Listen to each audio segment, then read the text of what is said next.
Back in the Bernie and Sid show. Check us out everywhere on the 77 WABC app. And I hold in my hands a really, really terrific book that I read the whole thing when it was out in hardcover. When it first came out, went on to be a New York Times bestseller. And it was by a great man, a brilliant guy, and a wonderful man, Charles Krauthammer. The book is called The Point of It All, A Lifetime of Great Loves and Endeavors. And it's a compilation of Charles Krauthammer's works, his published essays, speeches, etc. And it's just very insightful, enjoyable, and it spans everything from the 80s and up until today's politics, believe it or not. Brexit, the Trump phenomenon, all these things. And it is edited by his son, Daniel Krauthammer, who happens to be on the phone with us right now. Good morning to you, Daniel. Good morning. Thanks for having me back. Welcome back. It is a pleasure. That's right. We were here when the actual hardcover came out, and now that the paperback is out, congratulations. Thank you. Yeah. Well, it was, thankfully the hardcover did very well, and, it was important to me to get all these works of my father's together so that, as you mentioned, people could have it in their hands to hold and give to their kids, and for my dad's words to kind of echo down through the years. Yeah, it is actually, I'm telling you folks, it's just especially now this paperback version, it's so easy to just put in your bag or whatever the hell it is. The Point of It All by Charles Krauthammer, again, edited by Daniel, his son, who's on the line with us right now. Now, your father, of course, a brilliant guy, I see all the time, Brett Baer alludes to him constantly, and I love when he does. Your father, he was a big Nationals fan, and now the Nats are up 2-0. Yeah, no, he would be happy as a little kid right now, I have no doubt. He loved baseball his whole life, and he let himself fall in love with the Nats when they moved to D.C., and actually there's a whole chapter in the book about sports with several columns about the Nats. Yeah. And he just lived for them. He had season tickets. He'd drive over there almost every home game after a special report.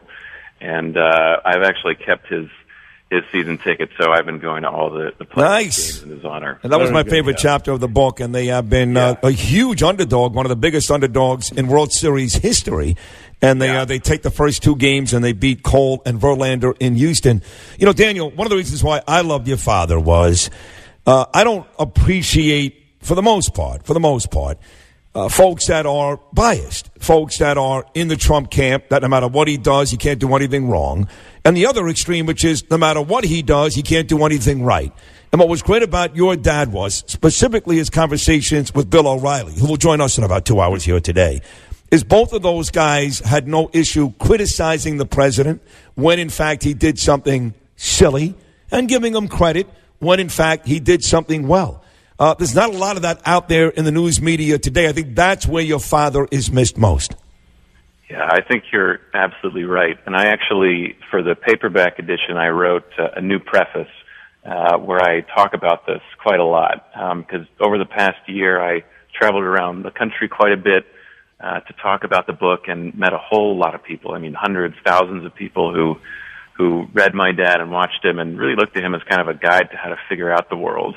And so many people, I realized, really trusted him, really, as you say, looked at him and said, he's fair, he calls it like he sees it.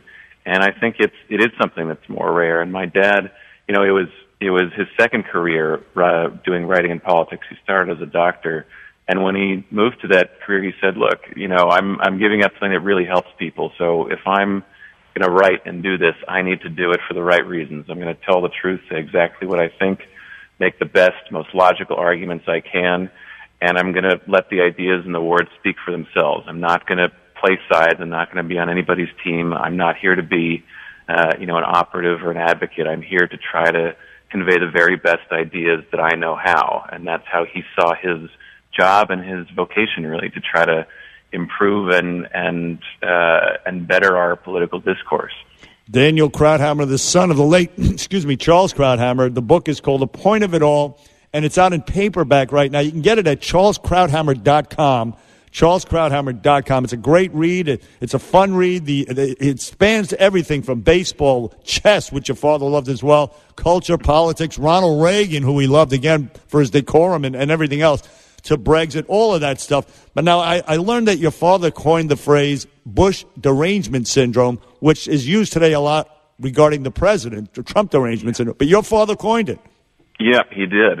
He was the very first one, and then everybody stole it.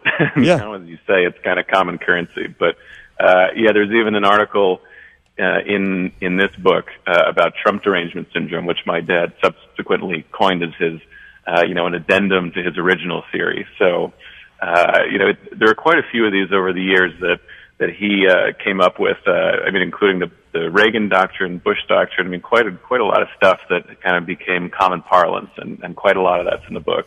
If your dad was still alive today, and believe me, we all wish he was, if he was still alive today and he was, on Bill O'Reilly's show tonight, and he was asked to opine on the impeachment inquiry and what's been going on as of late with President Trump, and again, your father was the epitome of fairness, what do you think he'd say? I get asked this a lot, and I always refrain from trying to guess what he would say today, but what I do know is how he would say it, which is coming at it from first principles and basic assumptions of fairness and my dad's philosophy, and working out all the evidence and logic to the end point. And I think it would be, the one thing I know would be, is unpredictable. You couldn't know ahead of time which way he'd land just based on some party affiliation. And, I did go back and look at a lot of the articles he wrote about President Trump and also the Clinton impeachment. And he was always able to say, look, two things can be true at the same time, even if both sides are saying something different. You can have something that's morally wrong that is not necessarily a crime. You can have something that actually does break the law but is not necessarily rising to the level of impeachment. And I think, he would be able to parse these things out and not just be all on one side or the other, and really be able to, as he always did, kind of show people a real path to a core truth, even if it doesn't line up with one party's talking points or the other. Sorely missed is Charles Krauthammer, but God bless you, Daniel Krauthammer, for keeping it alive, keeping the legacy alive. The book is The Point of It All. It is now is a New York Times bestseller, but it's now out in paperback. Go to charleskrauthammer.com to buy The Point of It All, and a compilation of Charles's essays, speeches, all kinds of things. Daniel, we wish you all the best, and we thank you for what you did. Thank you so much for having me. You got it. Continued success, Daniel. Thank you. Daniel Krauthammer.